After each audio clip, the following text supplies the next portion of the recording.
கர்த்தர் வாக்கு கொடுக்கிறாரு, மகளே மகனே, இப்ப வேண்டான்னு நிறைய பேர் உன்னை புறக்கணிச்சிட்டாங்க. இப்ப நீ வேண்டான்னு நிறைய பேர் சொல்றாங்க.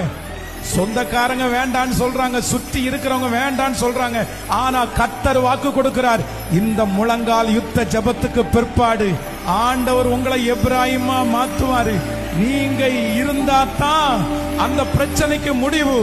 நீங்க இருந்தாதான் அந்த பங்கன்ல சந்தோஷம். உங்களை சத்துருக்கு முன்பாக நான் உனக்கு ஒரு பந்தியை ஆயத்தப்படுத்தி உன் தலையை எண்ணெயினால் அபிஷேகம் பண்ணி உன் பாத்திரத்தை நிரம்பி வழிய பண்ணுவேன். நம்புறவங்க கரங்களை தட்டி, முழு பலத்தோடு கரங்களை தட்டி எஸ் எஸ் பிரைஸ். எப்ராயிம யாரும் உதறி தள்ள முடியாது, எப்ராயிம அசட்டை பண்ண முடியாது. கர்த்தர் வாக்கு கொடுக்கிறாரு, உன்னை வந்து நான் மகிமையாய் நிறுத்துகிற காலம் சீக்கிரமாய் வரும், சீக்கிரமாய் வரும்.